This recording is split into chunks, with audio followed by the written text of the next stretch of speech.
Então, eu não quero alongar-me nem deixar muito mais demoras. Espero que a visita técnica tenha correspondido àquilo que foram as vossas expectativas de um primeiro tato, de um primeiro contacto. Vamos agora iniciar algo que eu acho que poderá trazer aqui um interesse bastante complementar, que é uma provocação, um debate, uma conversa aberta sobre cidades em movimento. E, efetivamente, como é que centros empresariais 2.0, como este se quer afirmar, poderá de facto ser um polo regenerador de cidade? Poderá ser efetivamente uma constituição de experiência de cidade? Como é que o setor público e o setor privado se podem aliar num diálogo franco e transparente para efetivamente ter um poder de transformação? Como é que a mobilidade poderá ter um papel? Os centros económicos, o seu dinamismo e a criação de comunidade. Nesse sentido, vou começar por chamar então o Abel Coentrão, nosso jornalista que vai moderar o debate e que estará aqui connosco. Já com alguma experiência nesta temática da regeneração, da reabilitação.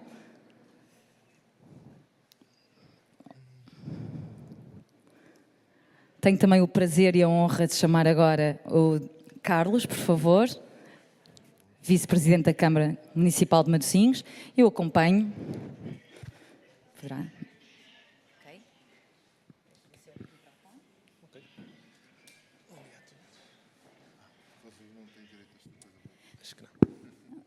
Num trabalho muito particular sobre a economia e como a economia pode efetivamente, como estes centros empresariais podem se constituir dínamos de economia, eu vou chamar Ricardo Guimarães, da Confidencial Imobiliário, que nos vai trazer aqui essa especialidade. É um bocadinho à sua eleição, Ricardo. Eu colocaria estrategicamente, sempre estratégico, Ricardo.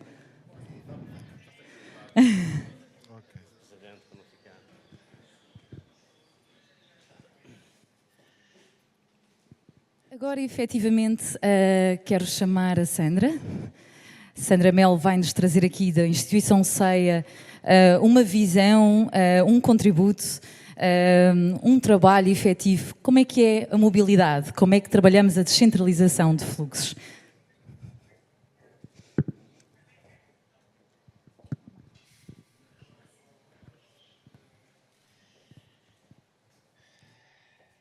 Tiago Araújo. Por fim, comunidade, criação de comunidade, cultura e arte. Papel importante.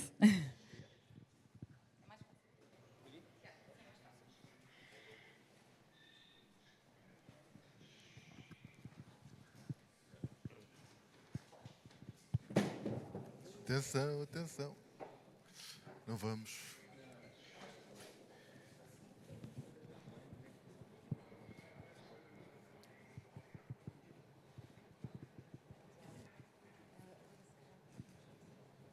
Ok. Já está a funcionar? Estão-me a ouvir? Parece que sim. Muito bem. Um bom dia a todos. Vejo que estão com equipamento de trabalho em obra e que foram agora a uma visita técnica. Podíamos ter continuado vestido assim esta roupa para fazer pandan convosco. Penso que é um momento aqui muito importante para a empresa que está, no fundo, a trabalhar neste projeto, para a organização deste evento e esta vontade de mostrar o work in progress é disso exemplo. Pelo que temos aqui, pelas imagens que estão, agora não, mas que estavam aqui atrás de nós e pelo que se pode ver no terreno, este vai ser um empreendimento que, pela sua dimensão e pelas características que nos são apresentadas, terá com certeza um impacto neste território aqui circundante, mas, na verdade, quando me convidaram para participar neste debate, a ideia é ir um bocadinho além disso, é olharmos, no fundo, para as oportunidades que empreendimentos deste tipo, e têm sido vários a surgir pelo país, chamamos, no fundo, centros empresariais 2.0, não sei se em algumas características ainda são 2.0, se já podemos apontar-lhe características 3.0 em uma ou outra condição, temos que ver, mas perceber, no fundo, o impacto mais alargado disto, não apenas na criação de emprego, porque é óbvio, isto é um sítio onde virão pessoas trabalhar, mas nas dinâmicas que, de repente, isto pode criar aqui à volta, num território que não é sequer o da freguesia, de Custóias, é o da cidade de Matosinhos, é o da cidade de Conselho da Maia, que está aqui ao pé, é o Porto, que está aqui nada longe também. Portanto, já escuso-me de apresentar para já os nossos convidados, porque eles foram apresentados enquanto foram subindo. Eu gostava de começar aqui pelo Carlos. Na perspectiva de uma entidade pública como a Câmara de Matosinhos, que licencia isto, mas, portanto, também percebe se isto está ou não enquadrado nas suas estratégias de desenvolvimento, não é? Que impacto é que isto pode ter, no fundo, para lá do empreendimento em si, no território do Conselho em cuja administração trabalha, no fundo? Muito bom dia a todas e a todos, e começar naturalmente por agradecer o convite e estar presente neste momento feliz, um dia feliz, acredito, para Matosinhos pelo investimento que a Castro Group aqui faz, e agradecer todo esse trabalho e empenho até à data de hoje, e que saberemos que no próximo ano ganhará outra vida. Mas pegando um bocadinho no que já tivemos a oportunidade de aqui ver, e o Sr. Arquiteto falou um pouco disso, nós estamos a criar cidade, estamos a criar centralidades, o Sr. Arquiteto também referiu isso, ou seja, não estamos a criar escritórios, ninguém disse aqui isso, nem postos de trabalho, nem X metros quadrados disto ou daquilo.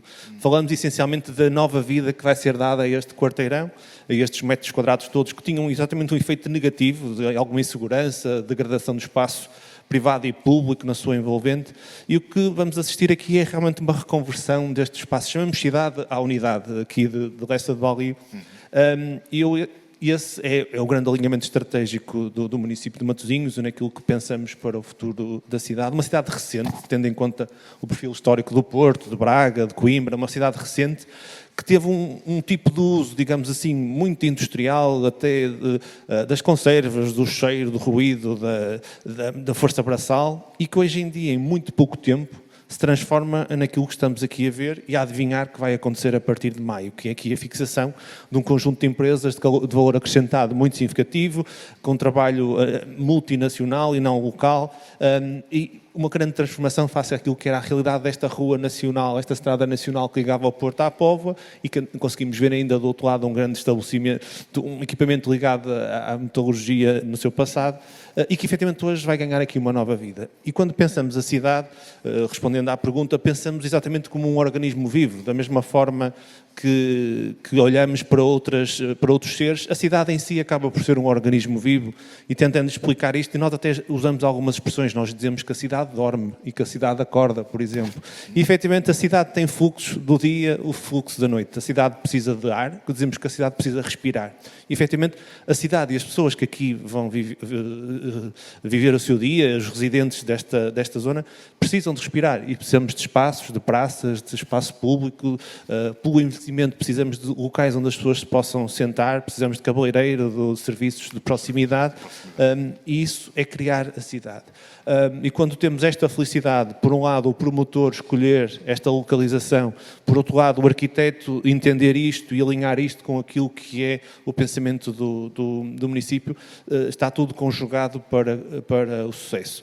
Dar uma nota, e referiu isso, a entidade que licencia, e eu acho que esse, também reconhecendo aqui, porque nem estou cá hoje, eu, em nome da Sra. Presidente e em nome do Conselho, a admirar tudo o que aqui é feito, e efetivamente muitas vezes nós estamos do lado contrário a criar entraves, parece, entre aspas, à edificação e à construção e à reabilitação e a criação de cidade, como eu digo. Mas efetivamente, tentando explicar, e eu tenho mais a área da mobilidade, não estou tanto na área do urbanismo, mas efetivamente eu costumo dar o exemplo que nós ficamos entre a espada e a parede. É um bocadinho a cara da Sra. Presidente que fica entre a espada e a parede, porque se eu perguntar, muito provavelmente ninguém conhece quem é o Presidente da Infraestruturas Portugal, quem é o Presidente da CP, quem é o Presidente da STCP, que tem o transporte público. Não, é o autarca. O autarca e a Presidente da Câmara, ou o Presidente da Câmara, acaba por ser o espelho do bom e do mau que acontece no município. E muitas vezes nós ficamos entre um quadro regulamentar, um quadro legislativo, o trabalho dos serviços, entre essa espada e depois a parede do próprio Estado, das entidades centrais, e o promotor, o privado que nos procura, tem muitas vezes, não tem as suas expectativas correspondidas face àquilo que devia ser a prestação de serviço que o município lhe faz. Mas permitam-me partilhar que essa é uma grande preocupação que temos, é de que forma é que não estragamos, eu acho que é um pouco o termo. porque muitas das pessoas que nos escolhem porque temos um clima ameno, porque temos muito sol, porque temos praia, porque é possível fazer surf. Ou seja, nada disso dependeu dos políticos, estava cá. E nós temos que tentar não estragar a orla costeira, não estragar a qualidade do ar, permitir que as pessoas cheguem a este empreendimento a partir do momento que ele abra, que tenham transporte público, mas que também tenham acesso por viatura individual, um conjunto de conjugações que não se dependem só de nós.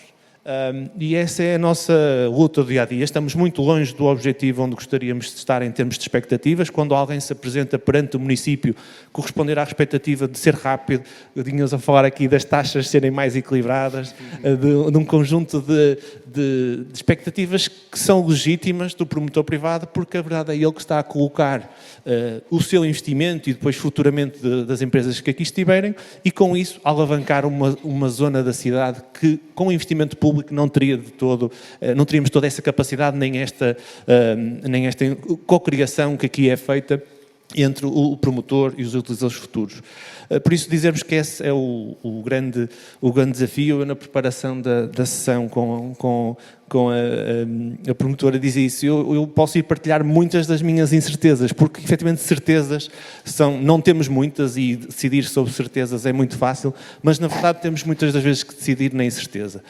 E partilhar convosco que também muito do que acontece, há que olhar para os tempos, e muito do que acontece agora, não falando de nenhum caso em particular, coloca muito escrutínio e muita pressão sobre os serviços técnicos, e que eu diria que, na dúvida, preferem indeferir, na dúvida enviam para trás, pedem mais elementos. Decidir hoje é um risco para muitos daqueles que fazem uma leitura mediática de um conjunto de casos e circunstâncias em volta do urbanismo, em volta da promoção privada e da relação com o interesse público, e isso condiciona os serviços, condiciona a Câmara, mas também, acima de tudo, e é isso que me chateia, condiciona o futuro da cidade, e nós muitas das vezes podemos estar em risco de perder e não sermos atrativos por fatores que nós não controlamos. Claro. Quando eu usei a expressão no sentido de que, ao licenciar, a Câmara Municipal tem a obrigação de perceber se, no fundo, aquilo que são as propostas que lhe chegam, de alguma maneira casa, ou pode vir a casar, porque um organismo vivo também se adapta e muda no caminho, portanto não está preso a um plano pré-definido, decidido há 10 ou 20 anos, não é?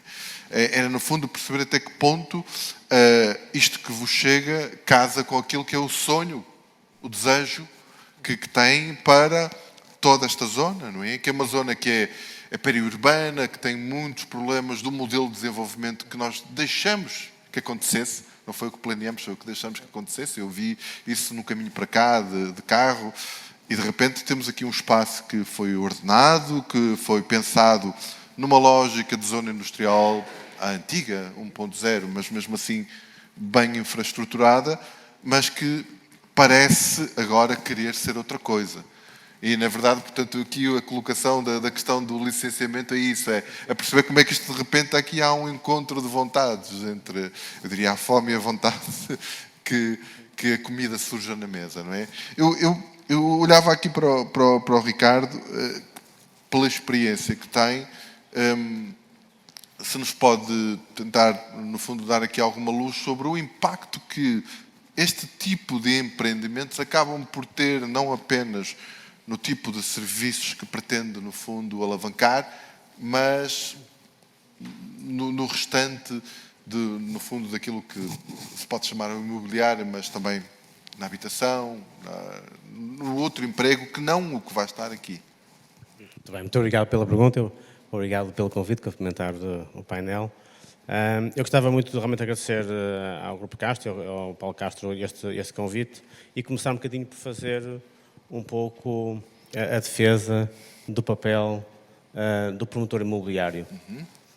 Eu recordo-me, não sei já bem o ano, mas talvez vou dizer 2013, 2014, nós estávamos a fazer um projeto de informação, que é o que nós fazemos, sim, sobre custos de construção. E procuramos ter financiamento europeu para fazê-lo, era um projeto de investigação.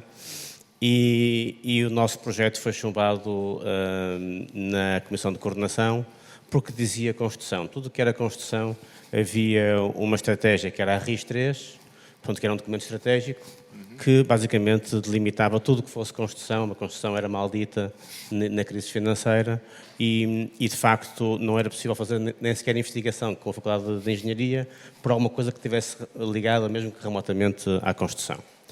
E tínhamos, apesar de tudo, pessoas bastante interessantes do lado da comissão com quem dialogávamos. Estou a pensar numa pessoa em concreto, e a quem eu explicava uma coisa que era o seguinte: à época, o único edifício mais estruturado, enfim, isto é uma simplificação, mas de escritórios na cidade do Porto, era o Burgo. E eu, na minha visão, tentava defender que o grande embaixador e dinamizador da atração de investimento para a cidade do Porto era o promotor imobiliário do Burgo.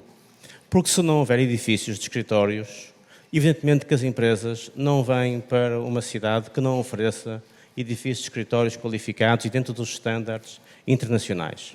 E acontecia até uma coisa interessante, que era o Burgo, resistindo à crise, não baixava as rendas, enfim, na mesma medida que o mercado caía. Portanto, terá baixado alguma coisa, mas fazia rendas que eram... O mercado da cidade do Porto fazia os escritórios, encontrava-se escritórios a 8 euros o metro quadrado, 10 euros o metro quadrado, e o Burgo fazia a 15, 16. E, portanto, era uma realidade completamente diferente. E o paradoxo é que fazer rendas de 15 euros significa dirigir esse espaço para empresas de alto valor acrescentado que vêm criar postos de trabalho bem remunerados, ou seja, vêm mudar a economia. Portanto, de facto, o imobiliário devia ser a prioridade da tal RIS3 e não banida dessa prioridade. E, portanto, o promotor imobiliário, de facto, o setor imobiliário tem um pouco de má imprensa, enfim, tirando com certeza o caso aqui presente, mas, de facto, é um setor transformador.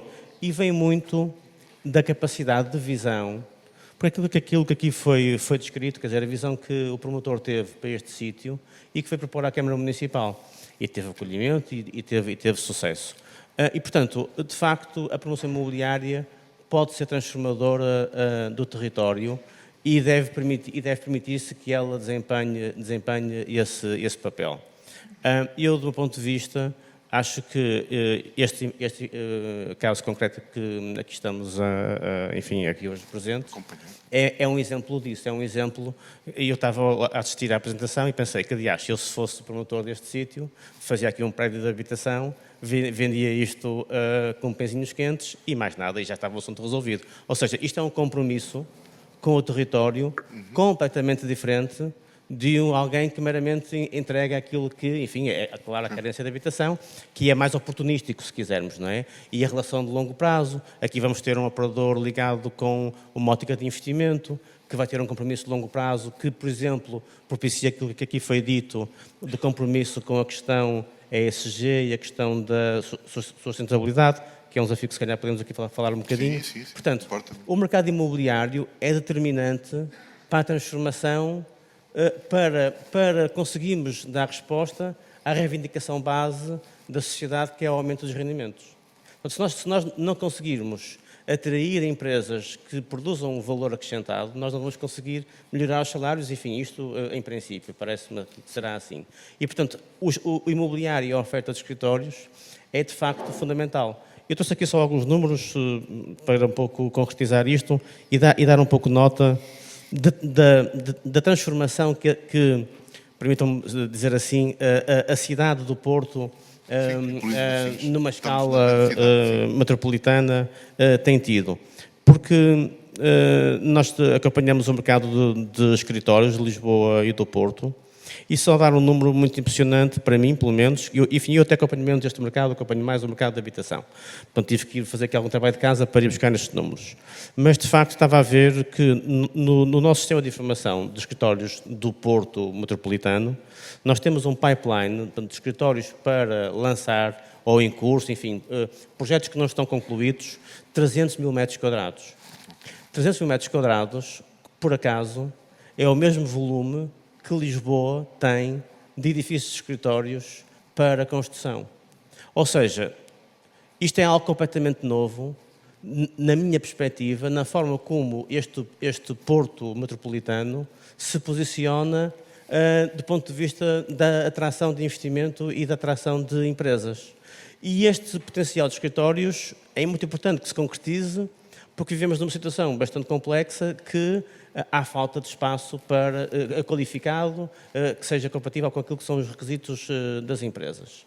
E quando olhamos para as rendas, Lisboa está a fazer rendas mais altas, eu estava a tomar aqui nota, portanto, na casa dos 24 euros o metro quadrado, mas no Porto vemos 18, 22 euros o metro quadrado.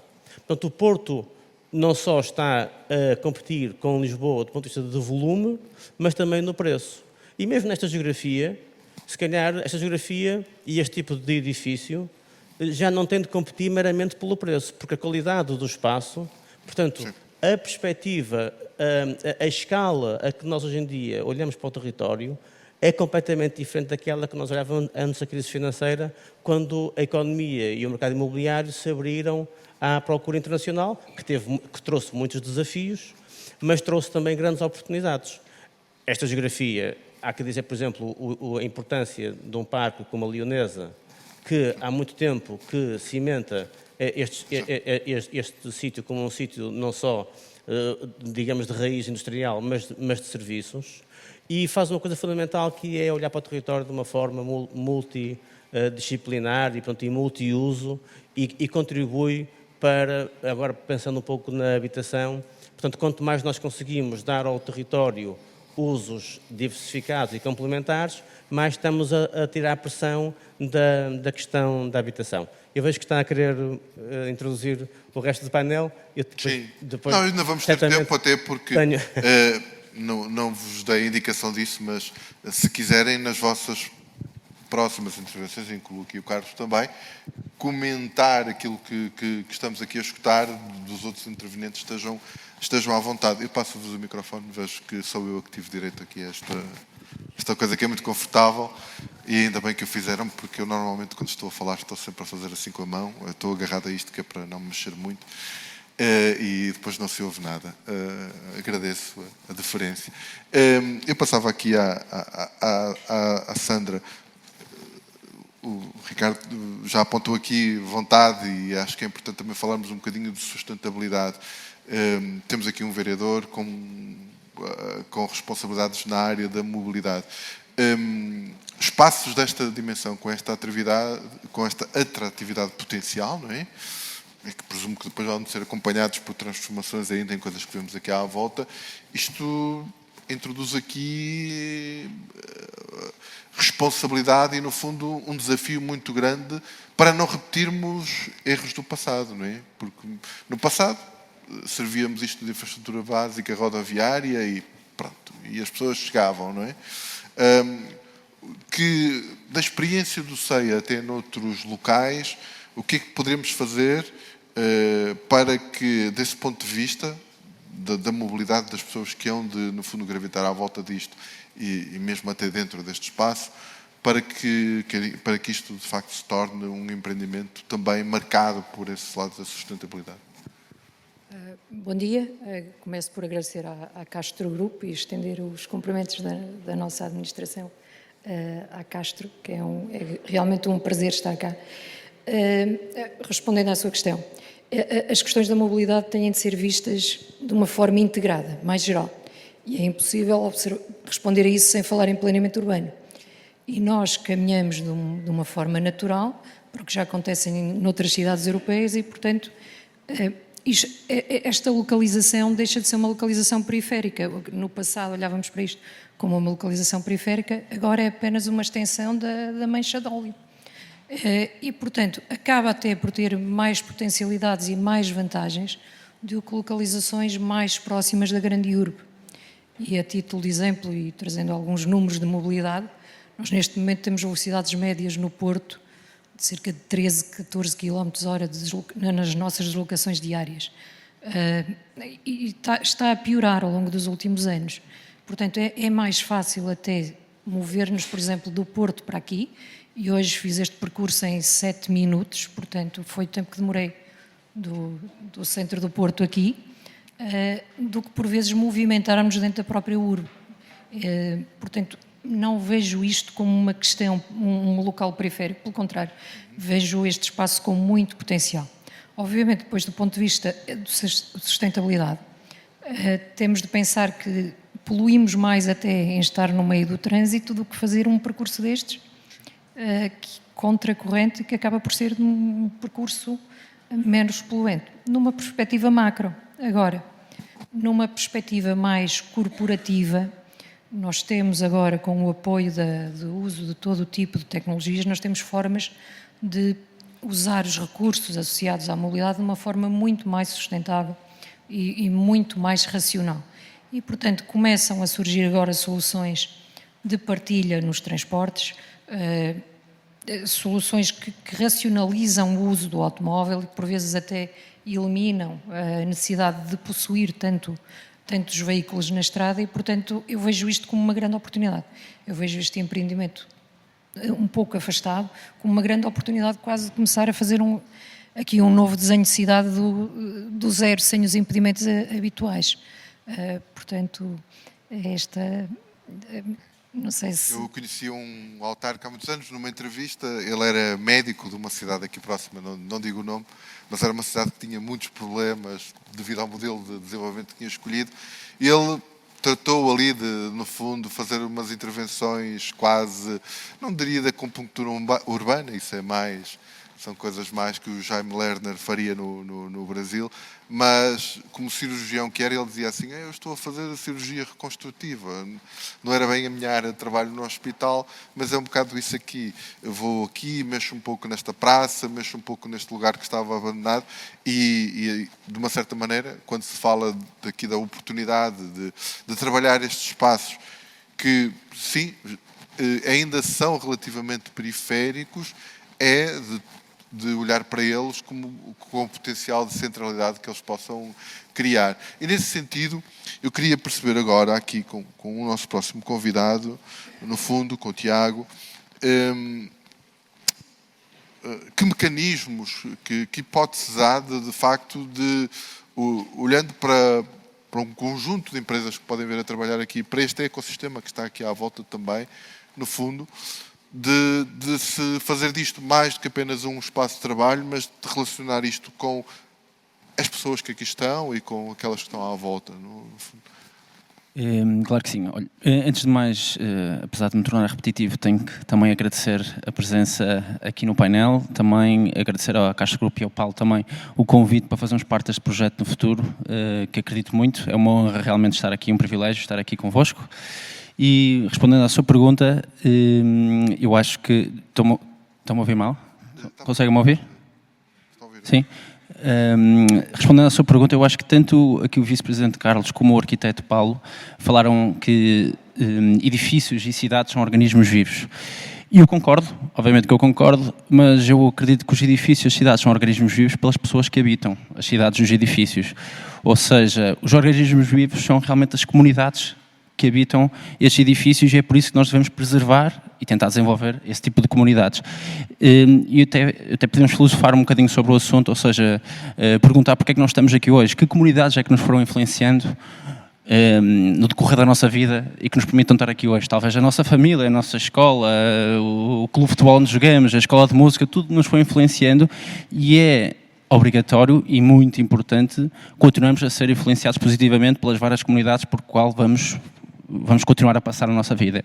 E é por isso que estes centros, como epicentros e hubs tecnológicos ou empresariais, são realmente muito importantes para passarem a dinâmica certa, para que as empresas possam continuar a desenvolver e, sobretudo, para que se possa atrair, para que se possa atrair o talento certo. Isto porque muitas vezes fala-se em procurar talento para que possam habitar as cidades e estes centros, mas o talento não se procura, o talento atrai-se. E para se atrair temos que nos tornar nós também, estes centros e as cidades, mais atraentes. Ou seja, é nesse sentido que eu acho que nós devemos trabalhar e que devemos continuar a desenvolver este tipo de projetos, tal como o Paulo e a Castro Grupo têm feito, e pronto, a importância é realmente extrema.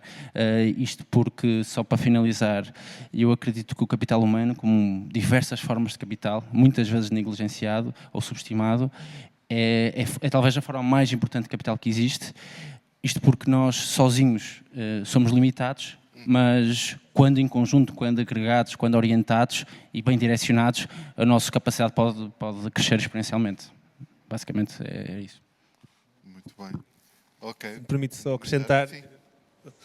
Falando naturalmente, não com o meu bairrismo naturalmente Matosinhos, mas como disse, Matosinhos, Porto, Maia, para alguém que é de fora, é exatamente o mesmo território e nós percebemos isso, depois temos a nossa luta quase de bairrismo, mas também uma relação saudável em muitos aspectos, até metropolitanas ou da coroa metropolitana, que será aqui a mais importante. Mas partilhar um bocadinho o que dizia de... Lessa de Balio, isto é, o que é Lessa de Balio, não é? E uma das visitas que tive a uma das multinacionais que veio para Matosinhos, grosso modo com sede na Ásia, com um volume de negócios superior ao PIB português, e eu perguntava-lhes, então, como é que vocês encontraram Lessa de Balio? Efetivamente, eles perguntaram às pessoas, se nós nos deslocalizássemos, o que é que vocês mais valorizariam? O aeroporto próximo, ele está aqui, julgo que em 10 minutos podemos estar na Gar já no raio-x. O que é que, praia, a praia está aqui também, não podemos estar todos na primeira linha, estamos muito próximos, provavelmente o surf e por aí fora, questões de segurança naturalmente, a questão da diversão, a cultura, vínhamos a falar disso, o acesso à atividade cultural, e quando, acredito eu, que quando no Google Maps eles começaram a fazer o zoom in com o questionário que tinham passado, encontraram efetivamente Lessa de Balio. Por isso, às vezes, esta noção que nós temos de uma periferia, à nossa escala, é o centro do Porto, é 45 minutos daqui, se calhar de carro, mas como disse, Vila Real é também esses mesmos 30 minutos, ou assim. Ou seja, este ponto, falando aqui e tentando promover também temos o aeroporto, temos a ferrovia que será reativada, esperemos nós, até ao final do ano, início de janeiro, a 400 metros daqui, temos uma estação de comboio que nos liga a Campanhã diretamente, nos liga a Marco Canaveses, Guimarães, Braga, vai até Ovar e Espinho. Provavelmente Campanhã irá deslocar-se com alta velocidade, que tem uma estação no aeroporto. Campanhã perderá o seu interesse, ninguém precisará de ir ao centro do Porto para fazer a ligação Porto-Lisboa, será a partir, neste caso da Maia, mas é na fronteira com Matosinhos, no aeroporto. Portanto, há um conjunto de investimentos nesta envolvente, aqui a cidade dos 15 minutos, nas suas diversas escalas, ela está exatamente aqui no seu epicentro. Quando eu refiro a expressão, e eu tento normalmente medir muito as palavras, é que isto, durante muito tempo, aliás, esta segregação, zona industrial aqui, habitação alguns por ali, uma estrada que passa pelo meio, foi tratado como uma periferia, ou seja, durante muitos anos não se percebeu o potencial que havia de olharmos para... Acabou de definir uma centralidade, um aeroporto no meio, uma estação ferroviária. Falou de Campanhã e alargou o raio, mas o raio alarga-se já agora, mas com alta velocidade a Lisboa.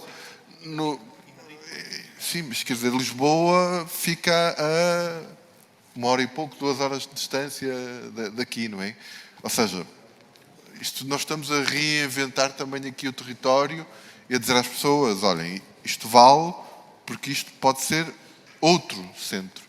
E os 15 minutos não é pegar nas pessoas todas e nas empresas todas, espetá-las no centro do Porto ou no centro de Lisboa e infernizar a vida de quem já está no centro do Porto e no centro de Lisboa. É encontrarmos aqui espaços de autossuficiência, não é? Onde as pessoas possam estar e depois podem ir lá, se quiserem, quando quiserem, sem pressão. Porque esta pressão cotidiana de termos que ir todos para o mesmo sítio, normalmente dá o que vemos ali na autoestrada, na parte final, que é uma coisa terrível para quem tem que lá estar perdido no trânsito, não é? Querias comentar alguma coisa? Força. Não, eu acho que, enfim, o tema está a ir muito no sentido que eu esperava que fosse e eu vou aproveitar para contribuir um bocadinho para esse debate. Porque, de facto, aqui já se falou um pouco desta centralidade. E eu estava ali a perguntar à Ana se tinham aqui a internet para mostrar aqui a vista. Não, mas não há problema. Mas convido em casa, quando chegarem a casa, a fazerem no Google Maps, a ver o ponto onde nós estamos. Sim. E a fazer um pouco do zoom out e ignorar que conhecem esta geografia. Portanto, imaginar que são os tais estrangeiros, pondo assim, não é? Portanto, que estão a olhar para este território. E, de facto, nós estamos num sítio que é uma centralidade. Portanto, nós estamos numa centralidade de uma cidade que vai pelo menos até a A4 e que vai mesmo até a A41. Quando nós fazemos esse zoom out, nós vemos um contínuo urbano enfim, não 100% contínuo, mas bastante já, digamos, urbanizado, perfeitamente desde, eu diria que a A41, tirando o exagero que tem para o interior, portanto, se fosse com recorte menos para este, definia perfeitamente aquilo que é esta cidade. E eu gostava de dizer o seguinte, que é, o Porto tem 240 mil habitantes, enfim, dados já não são dos censos, será uma projeção mais recente. Gaia tem 300 mil, e depois temos Matosinhos com 172 mil, Maia com 135 mil. O Porto, num ranking de cidades ibéricas, está perdido, portanto, ou seja, quando um procurement de uma empresa está a algures em Chicago ou em Londres à procura de cidades potenciais, eu julgo que o primeiro critério é a dimensão pela população. E vai ao ChatGPT, eventualmente, e então quais são as cidades maiores? E aparece uma lista. E a partir daí começa a trabalhar, porque também ir além disso já obriga a ser muito proativo e a ter cultura, se calhar, do que é Portugal. Saber que Portugal não é Espanha, isto já é... Saber que Portugal não é Espanha para um norte-americano já é um filtro grande. Enfim, peço desculpa, também aqui na sala, se calhar, nós também temos dificuldade em separar o Estado do Wisconsin de outro dentro dos Estados Unidos. Portanto, enfim, há aqui alguma simetria, não são eles que são piores do que nós, não é?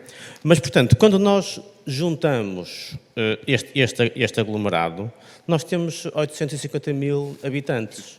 E isto já faz uma cidade que compara com Madrid 3.3, Barcelona 1.6, não é metropolitano, porque Madrid metropolitana tem 6.6.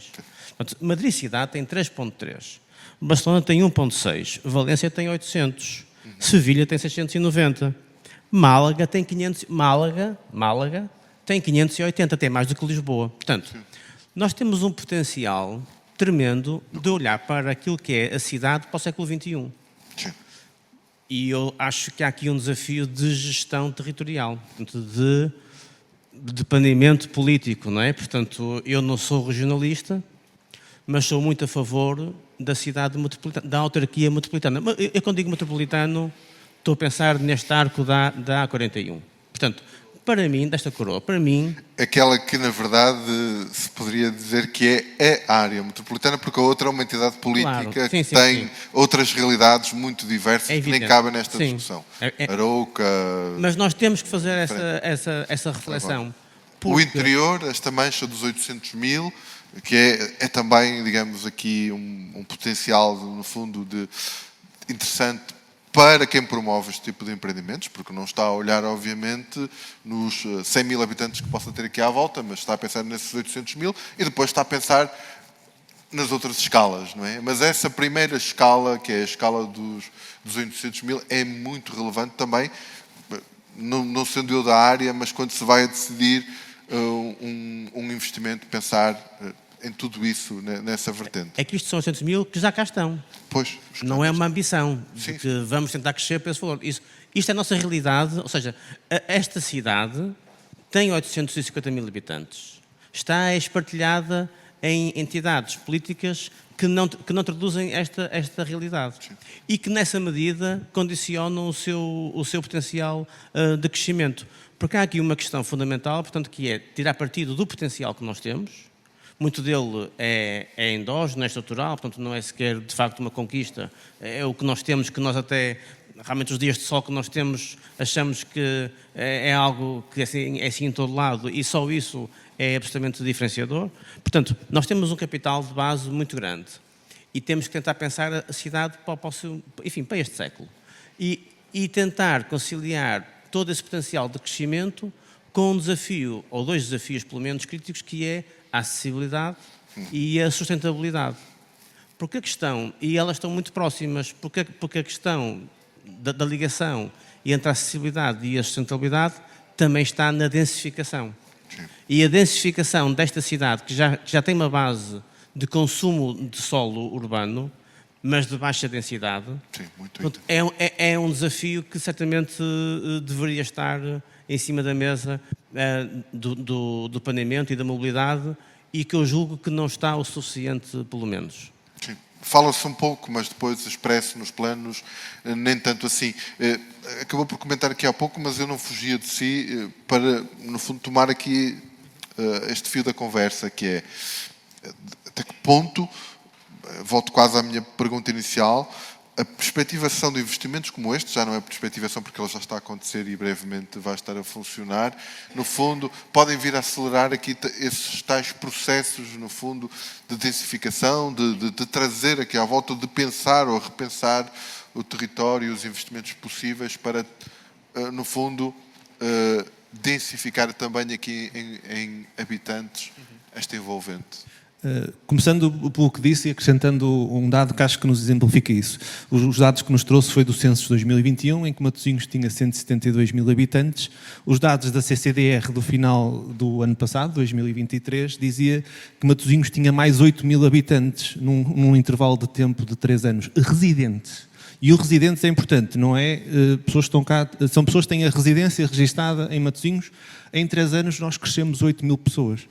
E isso, do ponto de vista do desenvolvimento da cidade, é um desafio imenso. Eu costumo brincar, pronto, são mais 6 médicos de família que nós sabemos que não há, são mais 6 enfermeiros que nós sabemos que não há, ou seja, são mais espaços em creches que nós sabemos que não há, e tudo isto tem uma escala... São mais automóveis na rua, são mais automóveis a entrar e a sair, são a deslocar-se dentro do trânsito local, ou seja, há um crescimento muito acelerado, como referiu.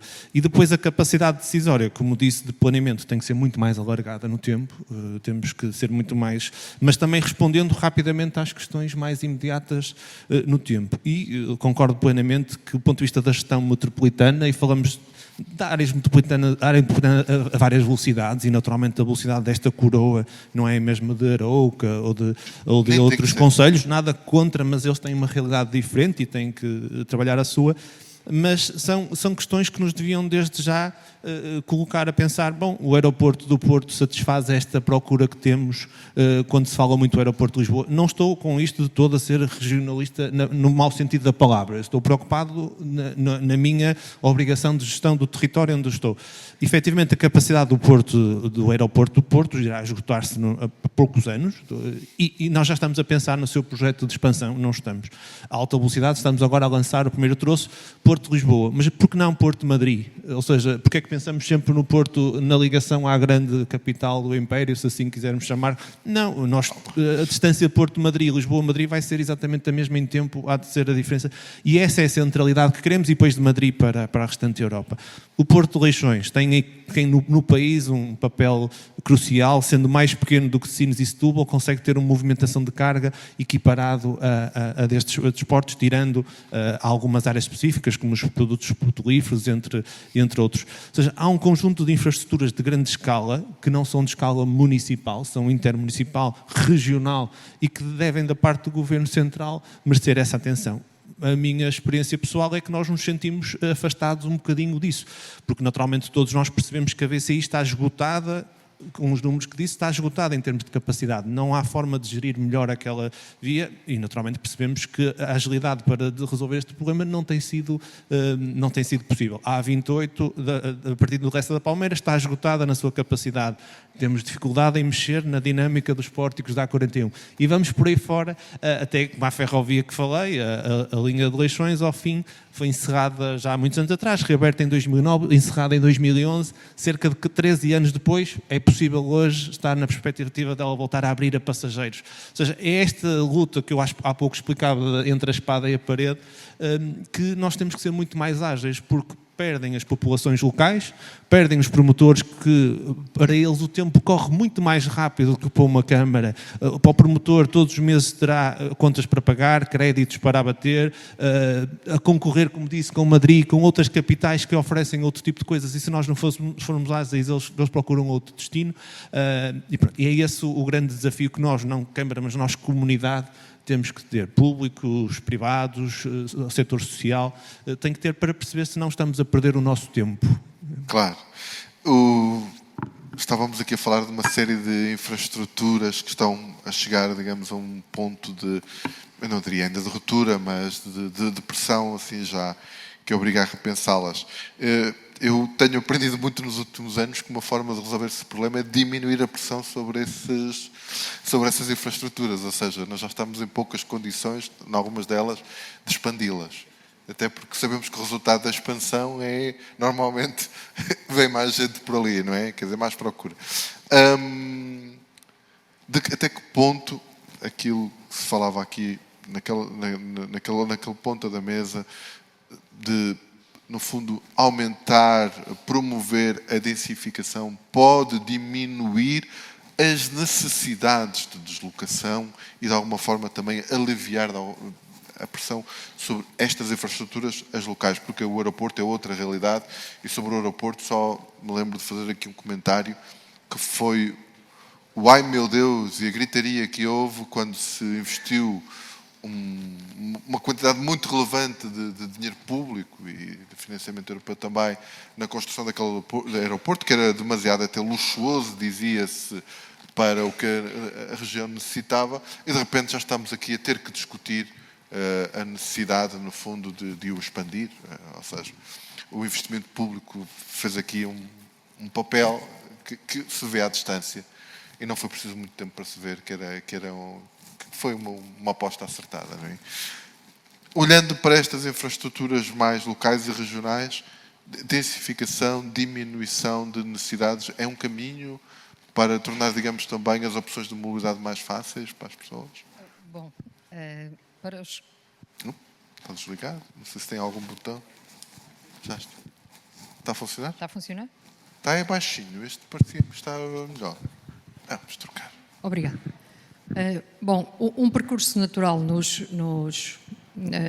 quando um centro urbano com uma grande centralidade corre muito bem, é no limite atingirmos a imobilidade. Portanto, a mobilidade começa por ser muito boa, torna-se tão atrativa, a dada altura não nos conseguimos mover, chegamos à imobilidade. E é disso que nós queremos fugir. Depois, relativamente ao que estavam a referir há pouco, temos aqui, e isto tem a ver com a nossa escala, quando algum colega diz que vai para Londres trabalhar e que vai morar em Londres, ele na realidade pode estar a morar a 2 horas de distância do local de trabalho. Está em Londres, o dizer que está em Londres é um conceito relativo. Portanto, quando dizemos que estamos na área metropolitana do Porto, também podemos estar a dizer que estamos em Aroca. Como referiram há pouco, e porque referiram em Aroca, eu gostava de dar o bom exemplo de Aroca há cerca de 15 anos, porque a autarquia de Aroca acreditou que construíam os passadiços, e foram os primeiros passadiços do país, que colocaram, julgo que mais ninguém acreditava, além daqueles autarcas em particular, acreditaram que iam colocar Aroca na boca do mundo. E a verdade é que conseguiram colocar uma pequena vila, que mesmo no próprio país a maior parte das pessoas não conhecia, conseguiram colocar uma pequena vila a ganhar prémios mundiais de turismo, e ainda ganham, vi recentemente uma notícia, continuam a ganhar, e conseguiram posteriormente ter o sonho de ter a ponte pedonal maior do mundo. E têm, e continuam, e portanto, tudo isso dinamizou a economia local, dinamizou todo tipo de serviços e atividades de apoio e, portanto, efetivamente, alterou-se ali, criou-se ali uma microcentralidade, é verdade com características muito específicas, mas que pertence à região do Porto. São outros desafios, mas só estamos a falar de uma deslocação de 42 minutos de carro, não estamos a falar de nada extraordinário, portanto é a mesma coisa do colega de Londres, só que neste caso, se estivermos em Aroca e viermos para o Porto, demoramos 42 minutos. Portanto, por vezes temos de relativizar esta questão da Tem que colocar Aroca no promo deste espaço também, além do surf de Matosinhos e aquela ponte que eu ainda não usei porque acho aquilo temeroso. Eu fiz vídeos, sim. As vertigens.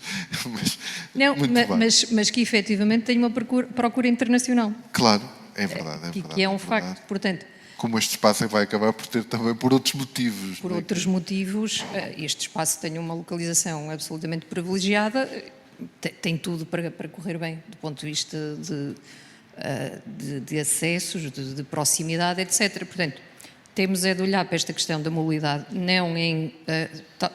Depois isto tem mudado, não é? Porque falou na questão do dotar mais infraestrutura, E o que nos mostrou o processo da mobilidade é que quando construímos mais autoestrada, quando construímos mais acesso, temos mais pessoas a ir para aquele percurso, portanto, saturamos com mais facilidade.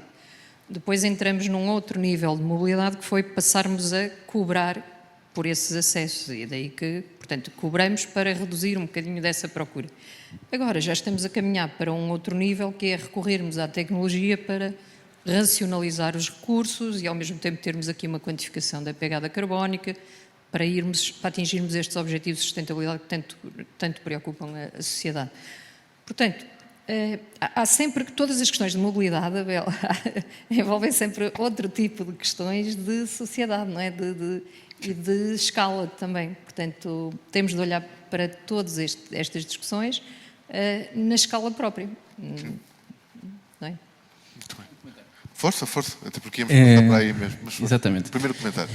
Eu, por acaso, concordo muito com o que o Ricardo estava a falar há pouco. Isto porque uma coisa que ajuda muito, estamos a falar das centralidades das cidades, mas uma coisa que ajuda muito é realmente uma tendência grande que é a descentralização do trabalho, que é uma tendência enorme nas grandes empresas, que precisam realmente de sair das suas grandes sedes e centralizar o seu trabalho todo no Porto ou em Lisboa, para terem pequenos polos, pequenos hubs espalhados, se calhar pelo nosso país ou por outros países até, para que permitam não terem que perder, se calhar, 45 dias ou 1h30 num dia a deslocar-se para o Porto ou para Lisboa, seja para onde for.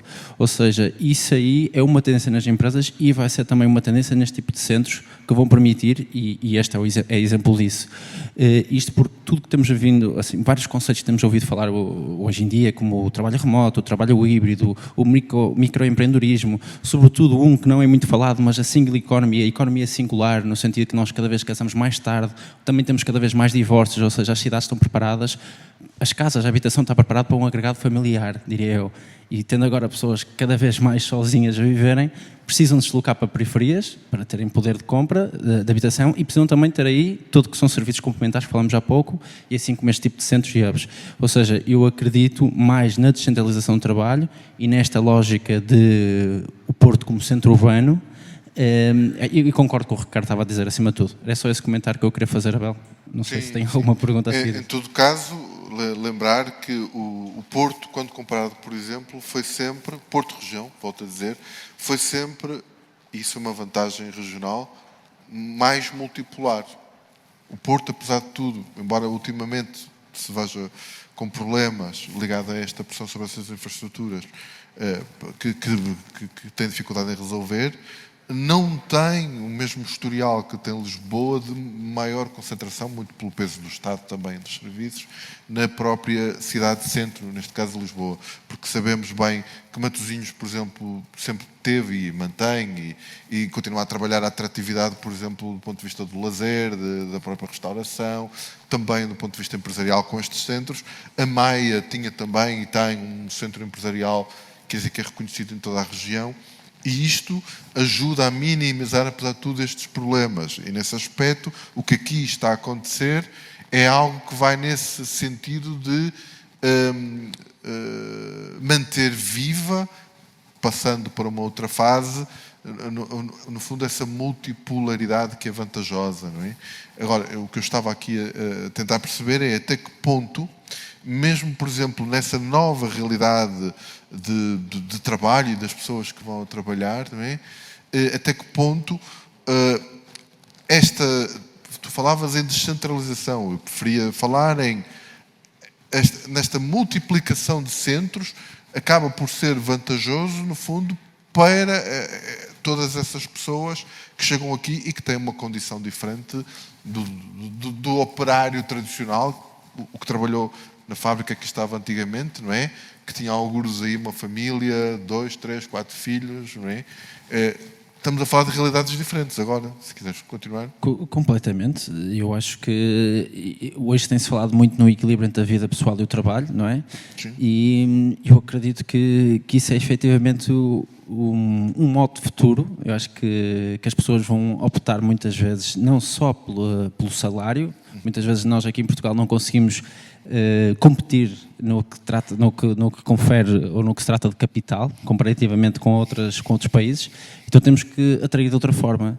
E eu acho que isso pode ser uma das formas de atração E acho que também este equilíbrio entre vida pessoal e trabalho realmente vai ser uma tendência, vai continuar a ser uma tendência porque é realmente muito importante, cada vez mais importante para as pessoas. Porque as pessoas, não sei se são ou mais preguiçosas ou querem mais flexibilidade, por diferentes motivos. Eu acho que vai ser cada vez mais importante e nós temos de ter isso em consideração, sem dúvida. Uhum. E espaços como este, uma pergunta para todos, mas pode seguir aqui, na forma como estão planeados, organizados, até pela própria componente de espaço público, digamos, que está integrado no próprio empreendimento, podem mudar a nossa relação com o trabalho e com o espaço de trabalho numa altura em que nós assistimos a esta pressão, para aqueles que podem, de fugir dos espaços de trabalho? Porque a questão do teletrabalho também ameaça, do ponto de vista dos promotores, no fundo, a viabilidade dos seus projetos. De repente, estamos aqui a oferecer ao mercado não sei quantos mil metros quadrados de escritórios e as empresas estão a ver-se abraços com gente que só vai ao escritório 3 vezes por dia. Eu trabalhei há pouco tempo numa redação onde hoje tenho dificuldade em encontrar os meus antigos colegas. Quando lá vou, o panorama mudou e há 4 anos garanto-vos que era impensável chegar... primeiro era impensável chegar àquele sítio e ele não estar povoado de gente às 10 da manhã. Segundo, estava-se numa lógica de se calhar isto já é pequeno, precisamos de ir para um espaço maior. Isso de repente tudo mudou por causa de uma pandemia. A questão é, este ambiente, o ambiente, vou-lhe chamar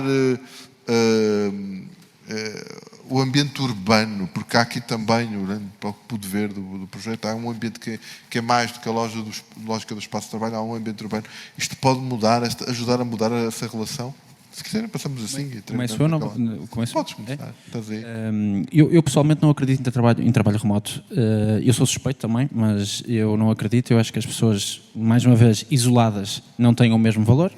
Acho que se têm que agrupar e contribuir e conectar-se e trocarem sinergias. E acho que isso é realmente o mais importante, porque somos seres sociais, sobretudo. E acho que é um novo desafio para os espaços de trabalho. Ou seja, o Spark não vai ser apenas um escritório. O Spark vai ser um espaço que vai ter arte, que vai inspirar as pessoas, que vai ter desporto, que possivelmente, não sei, mas já tivemos esse desafio, poderá também ter educação, não sei. Ou seja... Formação ao longo da vida, educação, exatamente, formação, seja, não é? Terá eventos, terão talks, terá workshops, terá uma série de coisas que vai fazer o quê? Puxar as pessoas para o escritório. Basicamente é criar mais incentivos para que as pessoas deixem de ficar em casa e pensem assim, eu realmente sou muito mais feliz, não só vou trabalhar porque me cultivo, porque faço desporto, porque faço amigos e porque conecto e prospero dentro do meu espaço de trabalho. Por isso, são os principais motivos por qual eu não acredito num trabalho remoto. Pode trazer alguma da experiência do CEA também.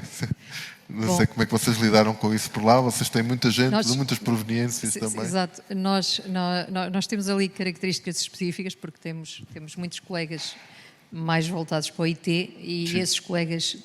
Eu não quero criar aqui grupos, mas a verdade é que esses colegas preferem estar em casa no geral. E é muito difícil trazê-los. Passamos, portanto, de uma fase em que permitíamos que que as pessoas gerissem. Agora já estamos num outro modelo, as equipas já estão a ser mais chamadas, com mais frequência, mas ainda permitindo flexibilidade na gestão dessas deslocações. Temos um esforço interno para, efetivamente, promover uma qualidade de vida ao colaborador, para que ele se sinta bem tratado. Eu acho que no fundo é isto.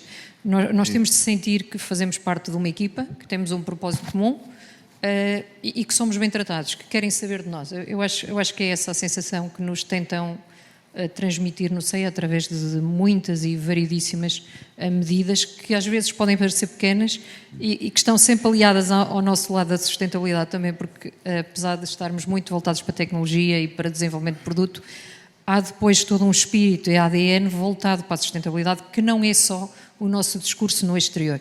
E eu vou dar-vos um exemplo que eu sei que parece pequenino, mas que eu sei que isto para nós enquanto colaboradores é muito interessante. A dada altura, houve a opção de colocar fruta em todas as salas e nos corredores, etc. Portanto, aí sentimos-nos cuidados no sentido em que alguém se lembrou que nós, por um lado, precisamos de comer de forma saudável, por outro, a fruta é de produção local, não é uma fruta bonita, mas há um cuidado. Portanto, este cuidar de nós enquanto colaboradores acaba por nos fazer sentir bem também no local de trabalho. E depois há todos estes adereços no espaço que nos fazem sentir melhor, não é? E isso foi a sensação que tive quando vi a apresentação do arquiteto aqui do empreendimento, que é, há aqui uma tentativa de aproximar este desenho de espaços também àquilo que nós sentimos que é o nosso conforto, o nosso conforto de casa, não é? Aqueles Dar-lhe alguma sofás. coisa de doméstico, não é? Exatamente, aqueles Isso é uma tendência que eu tenho notado em centros empresariais que reabilitam antigas infraestruturas industriais, a olhar para o potencial até daquilo que já foi o espaço que nos é deixado, não é? E tentar transformá-lo, dando-lhe essa lógica de conforto. Exato. E, portanto, a própria escolha de cores, tudo isso parece lembrar-nos um bocadinho o ambiente em que nos sentimos mais confortáveis e, portanto, acredito que, nesse sentido, o empreendimento também chame os trabalhadores.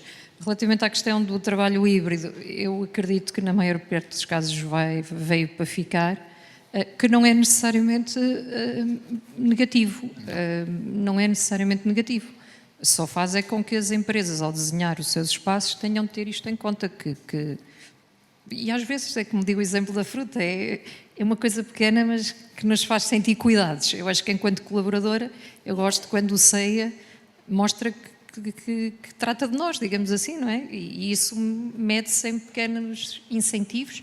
Por exemplo, incentivos a usarmos o transporte público, incentivos a usarmos as bicicletas, através da nossa aplicação Air, em que temos benefícios. Portanto, há toda uma... Eu acho que eu não gostava nada de estar no papel dos colegas dos recursos humanos, porque tudo isto é uma área de aprendizagem muito recente. E que mudou muito. Está a mudar tudo. Muito. A lógica dos recursos humanos há 20 ou 30 anos não é claramente a lógica... Nós estamos numa fase de adaptação e de adaptação muito rápida.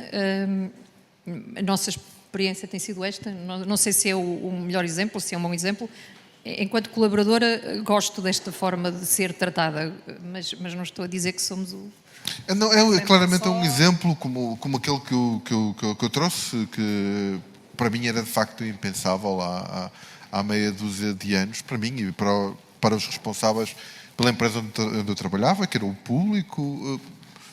Era impensável de repente imaginarem ter um espaço a meio gás. Não sei como é que está em Lisboa, mas aqui no Porto, de facto, tudo mudou.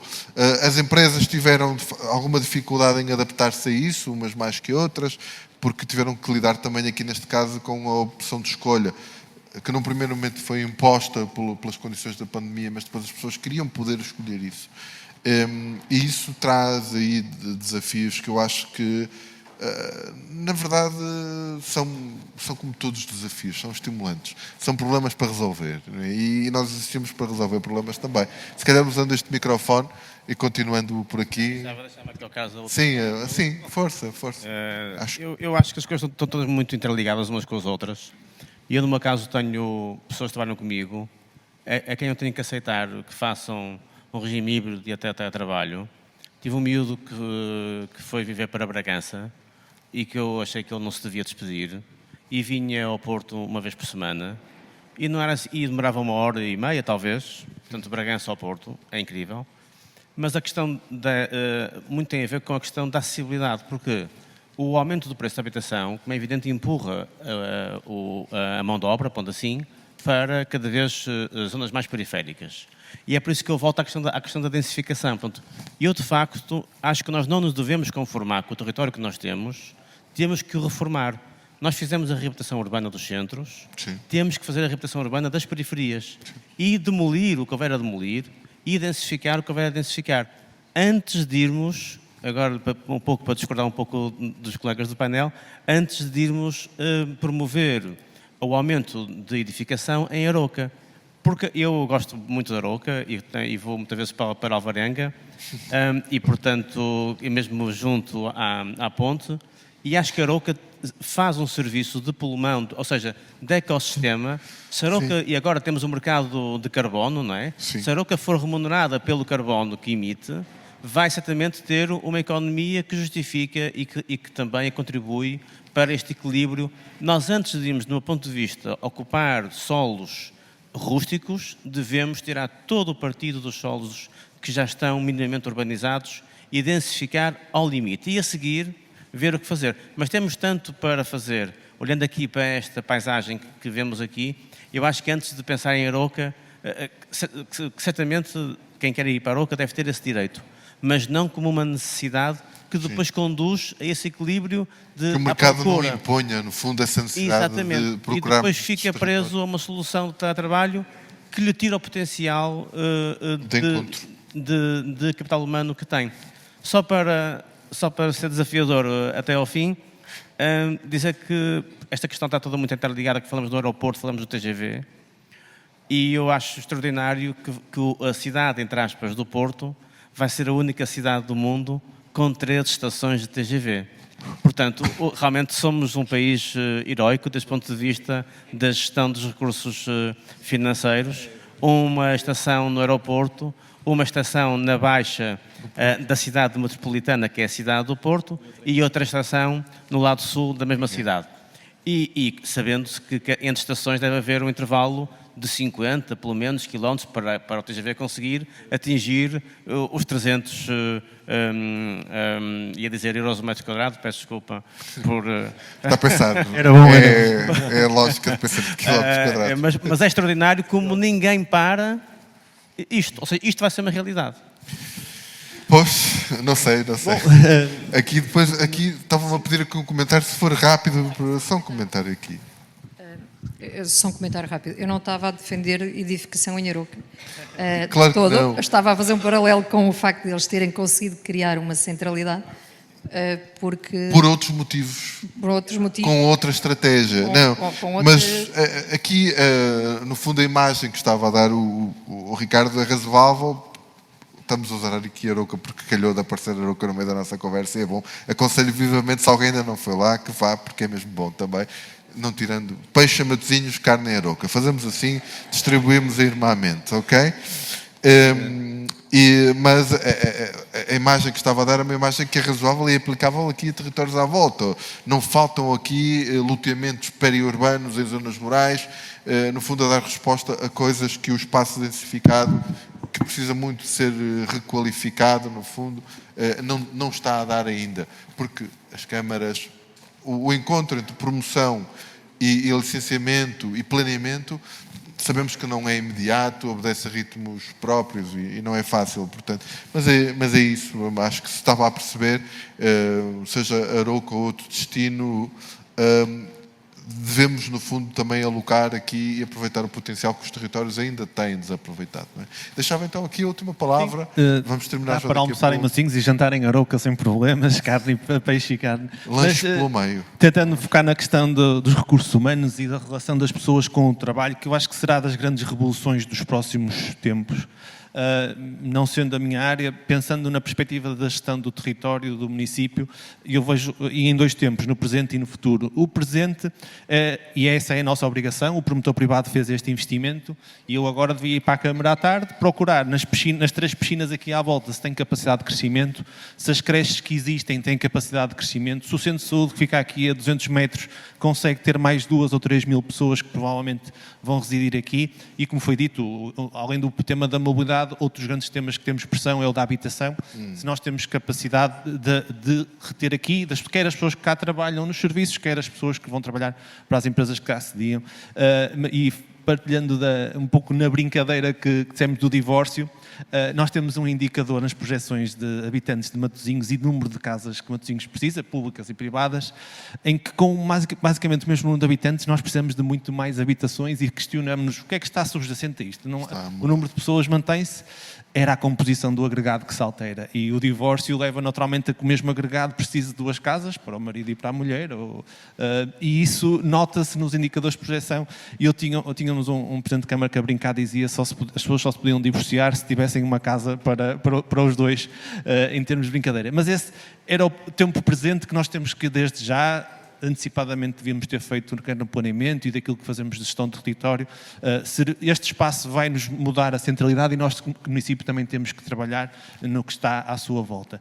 A nota futura, eu tenho na área da Câmara também a transição digital e focando um bocadinho no que disse, eu também acredito a relação do trabalho tem que manter a relação social, eu acho isso, mas eu gostaria de, para o gestor deste edifício, dizer-lhe, olha, atenção, estamos em novembro, período escolar, vamos ter uma tempestade esta noite, se calhar os seus profissionais amanhã vão demorar mais 30 minutos a chegar ao trabalho. Recomendamos que, por exemplo, fiquem em casa no dia da manhã a trabalhar, ou na próxima semana. Houve incêndios na área metropolitana, Gondomar, por aí fora, as partículas no ar são desaconselhadas, recomendamos que fiquem em casa a trabalhar. Vamos montar uma grua que vai cortar a vossa rua de acesso. Durante a próxima semana, durante 2 dias, vamos trocar o asfalto, vai ser um caos à volta, recomendamos que fiquem... Ou seja, esta gestão inteligente da cidade... E flexível. Que precisamos de dados, ou seja, ainda à data de hoje não tenho plataformas nem verticais de informação que me digam isso, mas eu conseguir prever, porque pela chuva, pela greve dos transportes públicos, por uma série de coisas que acontecem na cidade, eu posso informar os centros empresariais. É claro que até é difícil ir à unidade de pessoa, mas pelo menos os grandes aglomerados, e recomendarmos este dia é um bom dia para ficar em casa, vai haver este condicionamento e, acima de tudo, melhorarmos a vida das pessoas. E é esse o nosso grande desafio, gerar bem-estar, e é também o desafio destes novos centros empresariais, e gostava que num espaço de tempo curto isto seja possível, e pode ser que este também seja um piloto, já que estamos aqui a nascer, seja um piloto exatamente isso, que a cidade fale com o edifício e com quem gera as pessoas em cada um destes espaços. Muito bem. E pronto, estivemos aqui uma hora praticamente de conversa amena, mas a perspectivar, de facto, o que isto pode ser e principalmente o que pode acontecer aqui e para além daqui, que é muito interessante. Eu vou ter curiosidade também de perceber como é que esta zona vai mudar e como é que de repente, é uma palavra muito usada no imobiliário, que é como é que esta âncora, primeiro como é que este empreendimento se define ou se consegue chegar a esse estatuto de âncora e como é que esta âncora consegue levantar, porque a âncora, eu não gosto muito da expressão, porque a âncora é para prendermos um determinado sítio, é como é que ela se pode levantar e pode fazer mexer aqui e fazer navegar esta zona aqui à volta. Agradeço-vos o convite, foi também um prazer estar com estas pessoas muito interessantes naquilo que fazem e desejar toda a sorte também, no fundo, a quem está a promover isto e que de facto tenha um papel relevante na economia local, regional, nacional. Muito obrigado e boa tarde.